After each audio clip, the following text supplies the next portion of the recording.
Good evening and welcome to Laugh Monkey Music. Here we are on Garrett. Garrett is a singer for the band Feel. How are you? I'm doing all right. How about you? I'm doing good. I'm pretty happy to have you on. I've wanted to have you on. I came across you guys a couple months ago, and I love we can finally set this up. I'm digging your jams. You're a young band. You're a new band, pretty much. I don't usually do a history of bands, but if we could do just a brief one, because you're such a new band, especially for a lot of people.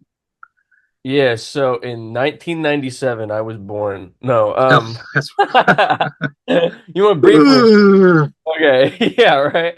Um, so TJ, our drummer, and Tyler, our guitarist, had been in projects with on and off in the past 5 years, but this band really kicked off as kind of how it was about a year ago when I joined the band.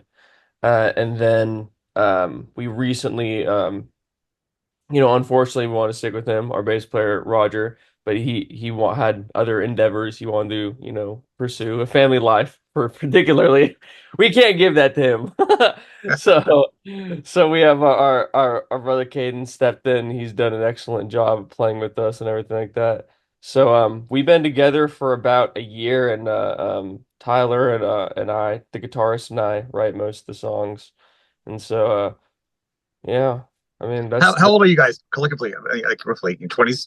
the average age. Thank you, Caden. Comes out to be about 26. So Okay, that's all.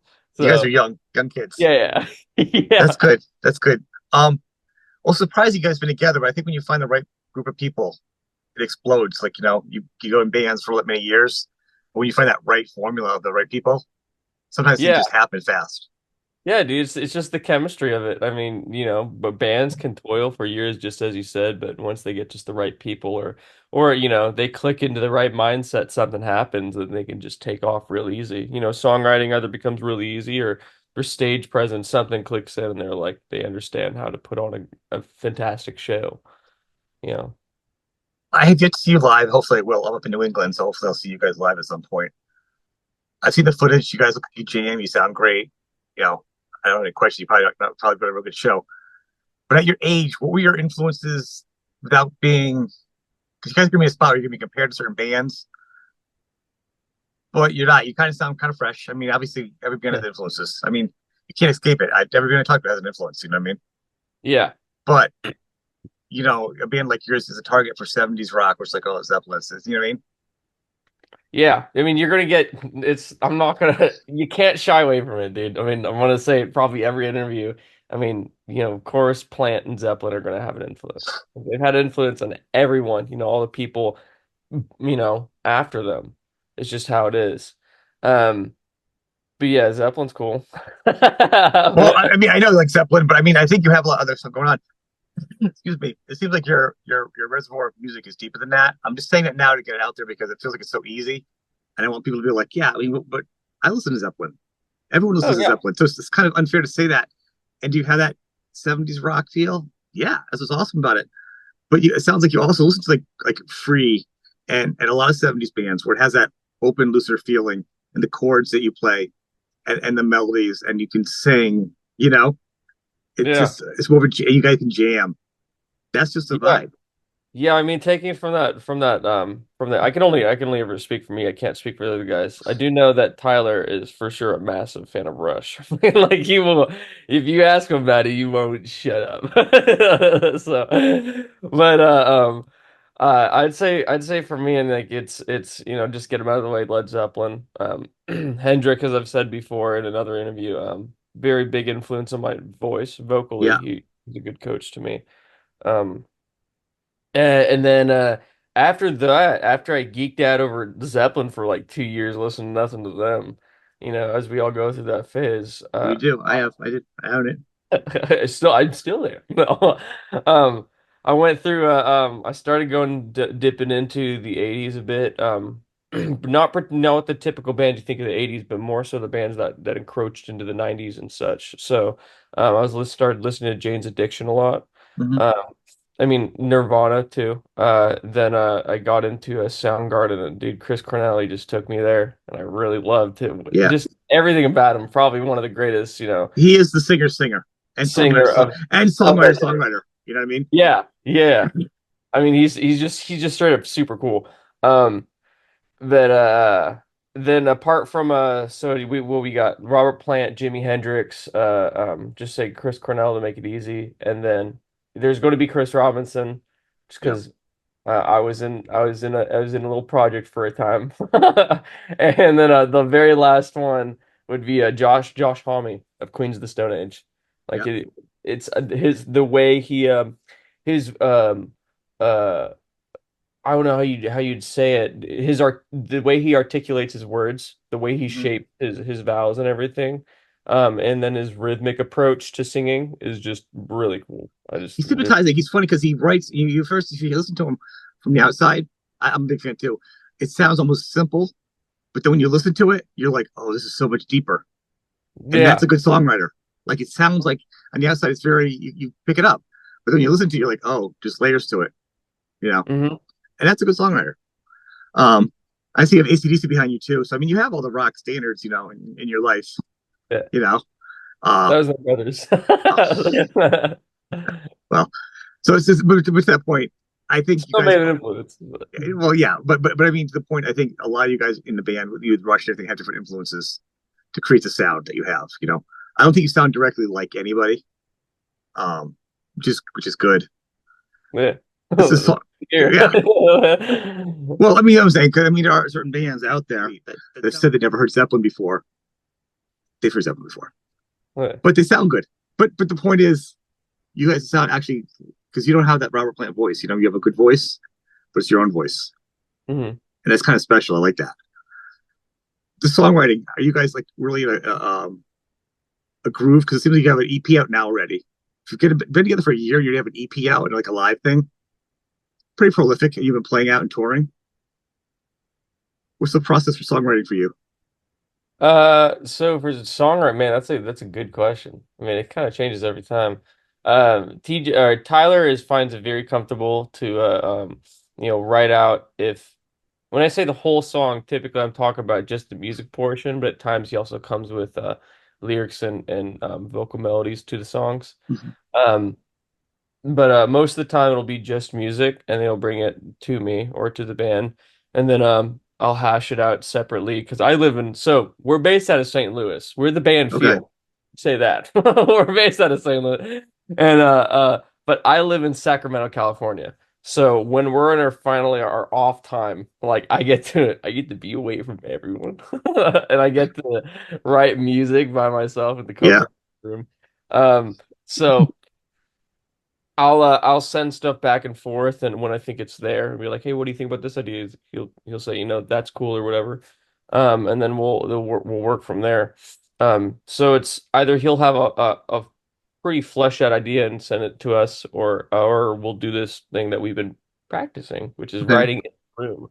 And typically, it's just me and Tyler writing in the room because there's less outside voices. Um, and we just our antennae intertwine. We say, "Hey, that's cool. Let's run with that," and then we just start writing, and it comes easy. It's really cool. I think a couple things come to mind. First off, I've noticed I was watching you play. Was it live at the Harbor or something? Sorry, I have a little just cold there. And some other live pieces, and I like the way you guys visually you guys interact well. You guys kind of look at each other for cues. You do have a good singer guitar player groove, which is always Mhm. important for bands. Um, so a couple of questions I'm going to say. First off, is do you play an instrument, guitar, or keyboard, and are you writing lyrics? And the other thing is, how did you end up not being in the same city? It's different nowadays. You can get away with it, but how are you in California and not with the guys? Like, how did that happen? And then go back to the instruments, the song part. But Yeah, yeah. So I mean. Internet, dude. It's the magic of social media and all that jazz. Not my brother, but my homie, Nico. He actually he hit them up when they had put out a little post saying, they were looking for a singer, and I didn't know of the band at all. And he said, my buddy Nico said, dude, just check them out. I really think you're cool. You'd be cool with them. So I listened to them, and nothing hit me. Maybe it's just because it was another singer's voice on it, and it was hard for me to see myself in it. But the song mm, that got me into really wanting to be a part of this project was believe it or not, a song for Sam, which is on, it's an instrumental that's on this new EP. And I'm like, this is just really fucking good. Yeah. Like it didn't need the vocals in there. I'm just like, I was that inspired me by itself. So that's what got me into doing this. And social media is the reason as to why it was able to happen from such a far distance. Um, as for instruments, I can play guitar, but it's nothing impressive. I don't call myself a guitarist or No, so. but they say cowboy chords to write a song, stuff like that. You know what I mean? Can you play enough to write a song? Get your Oh idea yeah. down. Oh yeah. I'll make up my own shapes. You know what I mean? Well, that's the thing. I mean, because it gets to the point where it's like sometimes a singer will do the same thing that someone will do when they go to like a garage. They talk about what's wrong with your car. It'll make sounds. Yeah. Well, sometimes the singer will make those sounds to the guitar player. Like, what do you want to hear? He's like, well, it's like, and it's like, whoa. The guitar player goes, I think I know what you're doing here. Or stop, Oh yeah. stop. you know, I've had to learn the the colloquial lingo in order to get through the band and everything when we're talking about adding and subtracting parts. But yeah, no, I've also really had to adapt my own adapt my own lingo to be able to do that. Like I wanted to be able to vocalize it to a specificity to where they can really understand. Like, right. oh, yeah, that part. Typically it's just a melody, so that's easy to do. You know what I mean? Just as long as you know what you're going for. Are you right? Do you like a book like a lyrics stuff? Oh yeah, you had that question. I forgot that. I had a Yeah. lot of questions. It's okay. Yeah, no, I do write the lyrics. But it was the song that actually got me into the band. Was they sent me this recording that they'd been working on for I think 3 to 4 years. It was just instrumental. And they sent it over and it took me 2 weeks to actually get to listen to it because I was a little lazy on it. And so it sent it over. I'm getting to it. Don't rush me, dog. So they No, sent I'm a little lazy about it. I'm like, are you kidding me? You're killing me. Killing me. so they send it. So, anyways, 2 weeks pass. I say, hey, it's like 8 a.m. my time. Like, I'm gonna listen to it now. And so I hit play, and within 5 hours, I recorded, all the vocals and the harmonies and lyrics and stuff, and it ended up being "Find a Love." Okay. So that was the first song we ever did, and that came really quick. Like I even told them, be like, "Hey, dude, like I think the song is cool. So I'm not afraid of being called pretentious for that." Well, it's But not. If you like, it's a difference between liking and being like, it's the best song. It's better than yeah, Stairway to Heaven. You know okay, what I'm well, saying? But you can but say, it is though. No. yeah, I like that. No, but yeah, there's the quote. Um, no, but on a serious note, to be proud of your music, say I think it's a good song. I'm proud of it. Is something wrong being proud of what you do? Right, There's a right. difference between that or early in the Black Crowes career, getting kicked off the sets, saying something totally outrageous, or being proud of your music. There's a big difference. Oh yeah, yeah. So so I mean, like me saying that, yeah, I'm really proud of it. Like I knew then, like if you guys think the same, like I just want you to know that it doesn't always happen this fast and this easy, you Yeah, know. And we've definitely had those songs where we've had to work for it. Like yeah. one of our songs, I think is we have a not to give out too many information, but it's a longer tune and it's more experimental. It's called What of Now, and dude, I think we finally came up with the vocally for a bridge and basically to end out the song. I want to say 8 months, probably longer, 10 months after or a year after, it was first given to me. And How but can you not though? If you have do it. a Rush, if you're a major Rush fan, how can you not have an experimental froggy song? Oh yeah, no, I mean like he's It's a law. it's a cool song. It is a cool song. I love Yeah. Rush though, so it's okay. Yeah. So I mean, like, it's actually surprisingly got some pretty good reactions when we're playing it out on tour. So it gave us a boost of confidence, and we're going to put out an album anyways, but to be able to play it live, I think that's what we're going to get stoked. So what is it? So this is so crazy to me. The idea of you guys being together for a year, you have an EP, and you're not near them, but you already have a lot of press. Excuse me. For being together for a short time. I hope you Hmm. guys really understand this could be like don't take it for granted because it's gonna be the one time you guys get all the, you know what I mean, the It could, attention. it definitely could be. Like, We, oh, if other bands, I'll be solo. Be like, this might be that one time. You need to ride it as hard as you can. Go to the sky because oh it's like, yeah, and it's our first time, doing this, and it's going to be a different first time a little bit for anyone, no matter who's gotten famous, but no, especially but with you've the got the time, perfect storm right now, though. It's like really good. You have a good bunch of people listening right now in a short time. yeah, it's just a matter of figuring out how to ride the wave. I mean, like you don't know how to, do you It put is out hard. more music? Do you play more live shows? What's the mix in between? Do you focus on social media? I mean, I think you it's need the just material. You need the material. I think the Crows did it pretty good when they were to the point where they had just material, and they didn't yeah. have to do that. There's a point where I was a big Crows fan, but then I went and saw like I don't know, it's like their third or fourth tour, and you go in there and they did none of their hits. And at first I was like, what the heck? And then I thought about it halfway through the show or whatever. And I'm like, you know what? I can go listen to their hits. Yeah. They're playing what they want to play, and that made it more of an experience. Once you become a band, it becomes an experience and an environment. And this is just the old 53-year-old guys telling us. There's a loyalty that you can have to the up and downs in the music industry, whether you have an album out or not. The fans become family. You know what I'm saying? And you're not Yeah. worrying about being a singles band. So there is a reward in having good material that people can enjoy Mhm. and live with every day. You know, is it financially stable? Like, are you getting big profits from records nowadays? Probably not. But are the songs investments in people affecting their lives? And once it affects their lives, they're invested in you. You know what I'm saying? It's Yeah. different dividends. It is. It's there's you can make arguments for what's better in the long term. I mean, I'm sure financially the hits would be better in the long term, but I mean, Of course, but you only need so much money in order to survive and to live a comfortable life. So I mean, if you focus on doing what you want, the fans or whoever just goes and sees you will notice that. It's it is kind of like what you say. It's a lot more simpler than having to look at, what are you supposed to do now as opposed to just remember what you stand for and what got you into this. I mean, if no one's gonna stop, writing songs, right. right? But I talk to so it almost becomes like a class study in rock and roll. It'd be I don't know if you've seen like how many shows I've done, but I've talked to like so many artists at so many different levels, and it Mhm. all rolls down to the same thing.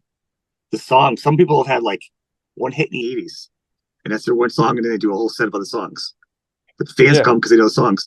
They've lived off that song.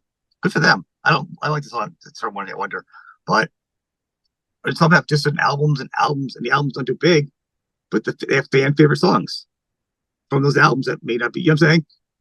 Mhm. It's definitely growing your audience and loyalty and your brand differently than worrying about hit singles. So Spotify's not going to give you the big dollars. You know what I'm saying? That you Right. want No. from it. I mean, only Unfortunately. Mariah Carey, that crazy stupid Christmas song. Yeah, that's It's eight it's billion probably views. one of the biggest, if not the I biggest. think it Yeah, is actually. really. Besides that, I don't think anybody makes any money. No, but I mean, even those guys don't make the money they should. I mean, so but the industry is if you find 1,000 people, you focus on them, and they do it. A lot of artists have done that. They say, and I've heard them say, I make more money from these 1,000 or 10,000 people than it was when I was doing albums for 100,000 people. I was making more money focused on this small number. Yeah, You know, so right. you're in a new world, exciting. Not the same rules anymore. Um, No. but you're not an Instagram rock band. You're a band that you go out and play clubs. You know what I mean? You're not posing. You're rocking. And I think definitely being a road band is going to help you guys survive the long term. That's where you build your audience. Yeah, I mean, there's also the thing of like, I- it's an awkward subject. I can't remember names off the top of my head, but if you're able to go, there's already someone like that. But if you're able to just bypass having to do the road dog thing and get famous through social media and go immediately to playing massive venues, fucking do it. Like I mean, I like Well, yeah, but we could say you didn't do the rite of passage or whatever, but let's be real, road dogging kind of sucks. of course it does. It does. But When you're in the band and whatever, and you're traveling, 1,200 miles to play one show, it can definitely wear you down. But at the same time, it does give you the credibility in the sense of like, yeah, dude, I've actually done it. Like well, we've it's not about doing that. I mean, if you get the chance to do it, of course. I'm saying, but some of the bands are doing these things where it's just a video or a post on Instagram, and they want to be something that they're not. They just want to be rock stars. If you get the opportunity, take it. But yeah. to try to be something you're not in the meantime, if you don't have the gig, you got to play a lot of gigs because that's the world you're in. You guys are in the rock and roll world. Maybe Yeah. other artists can do it. It's going to pay the bills doing the gigs, the shows, and the connections, meeting the bands, and connect. You want to play with your Dirty Honey, and you want to play with your Black Rose audience and those bands because you want those bands. That's your audience. You're kind of you're investing in. You get ZZ Top crowd. That would be a great show for you guys to open for. Like, type of things like that. The audience will, I like that band. I'll check them out. So you're kind of investing in your future. Right. Yeah. I mean, there's a whole lot to it, man. I mean, playing live is not an easy thing. Yeah, and it goes different. It's base by base kind of scenario, case by case. My bad, kind of type of scenarios. But with it's kind of focuses on the singer in that sense of what is their vocal constitution like. Mm-hmm. I could say for me, I don't sing properly. Um, it's not that I Rock don't and sing. roll. I'm not saying I don't sing good, but I'm saying that I don't sing properly. It's not comfortable most of the time. So I mean, long runs, in the sense of long consecutive show runs, like they can t totally sap you in a general sense. But especially it hits me. Um, Especially if it's like it's all 2 hour sets 4 days in a row like that You get might want to see a professional get into that point of yeah how to do yeah it well right. yeah that costs money. I know, but you're Something early in I your career. don't You don't want to be blowing out your voice.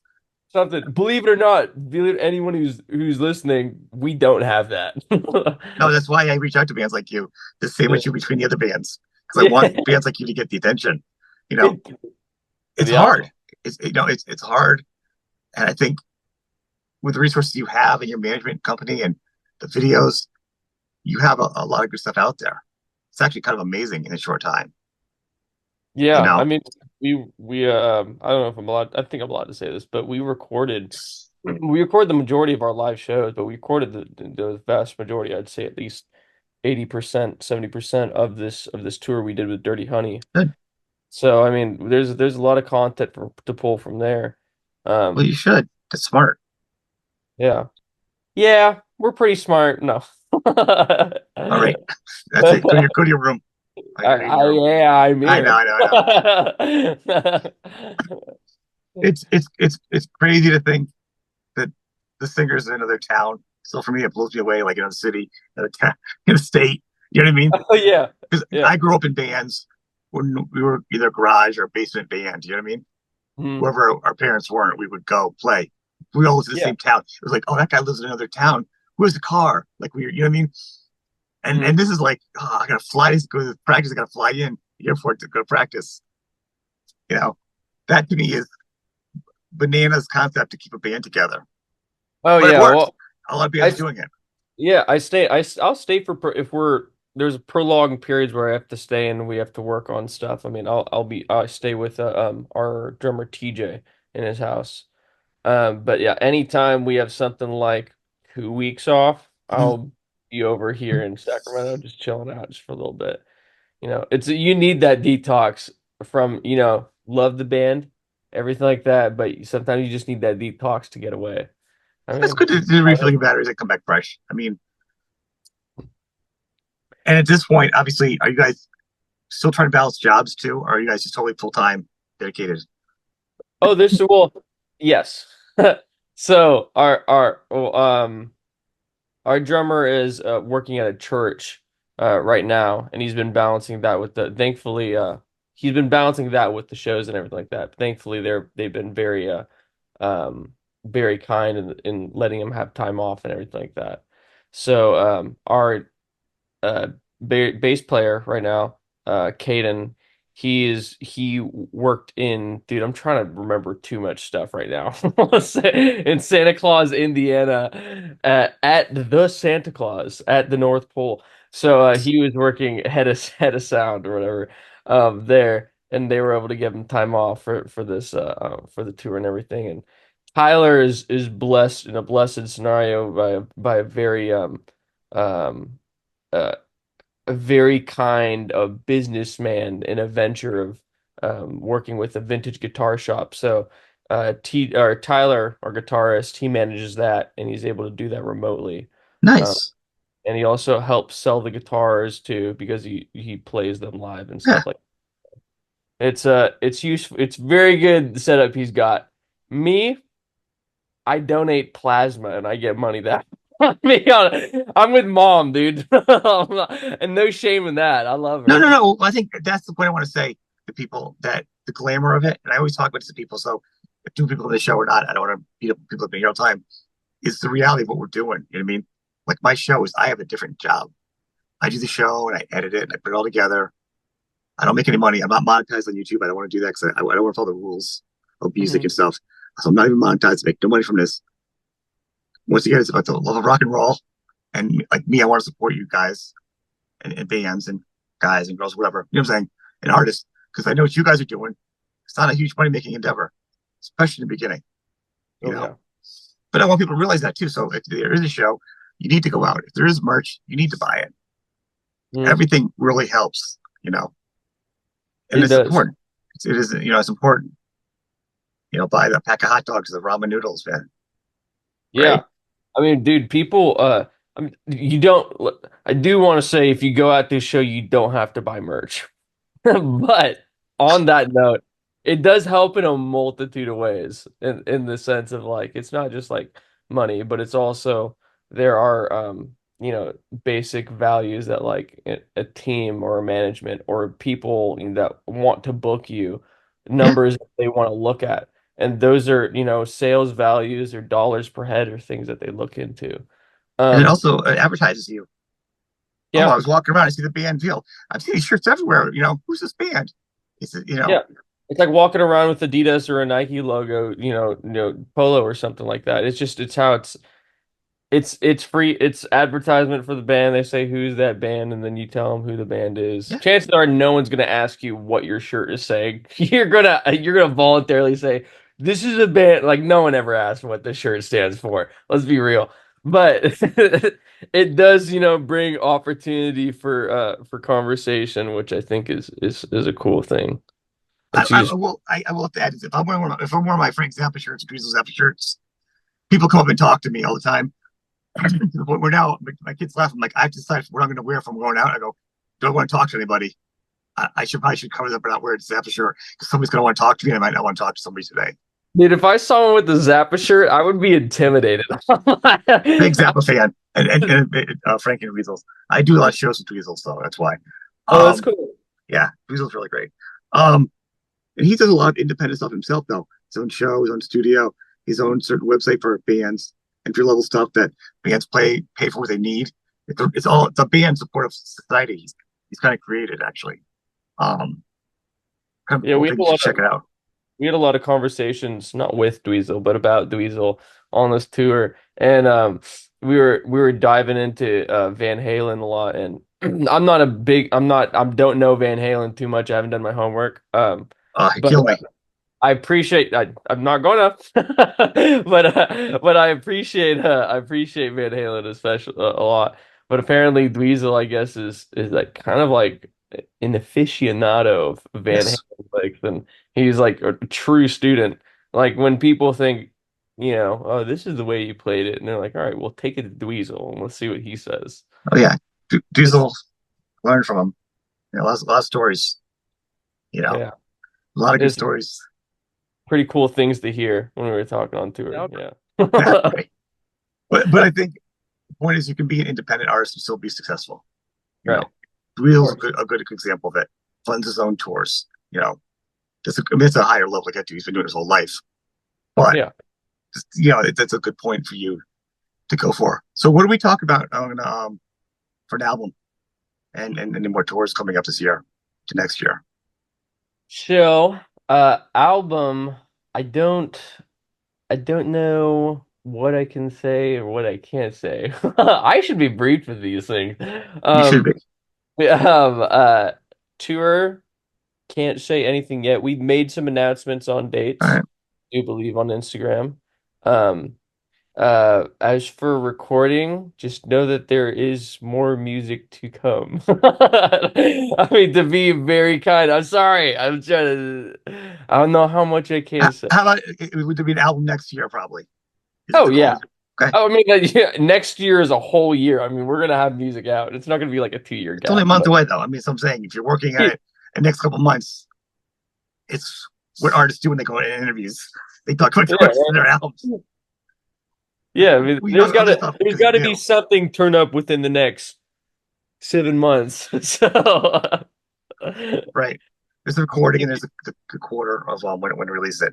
You know, so I would assume probably in the spring you probably have something for getting ready for a tour if you're not already touring. That would be my guess. You don't have to say anything. Um, it's been fun. I dig your music. I'll be able to check you out. The links will be for your band will be underneath the show on the podcast and on YouTube. Um, excellent. been great. I would like to have you guys back on again, or have you back on again down the road when Yeah. maybe probably when your album comes out, listen to it, break it down. We'll talk about some of the songs, songwriting, and where you guys are at that point. With Yeah. touring. Dude, I love talking about that. You kidding me?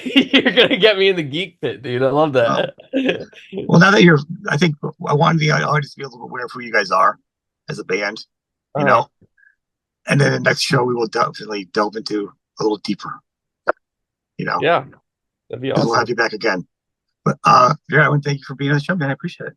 Thank you. Yeah, and it was okay. Don't scorn me if I get this wrong. It was Sean? Yeah, Sean.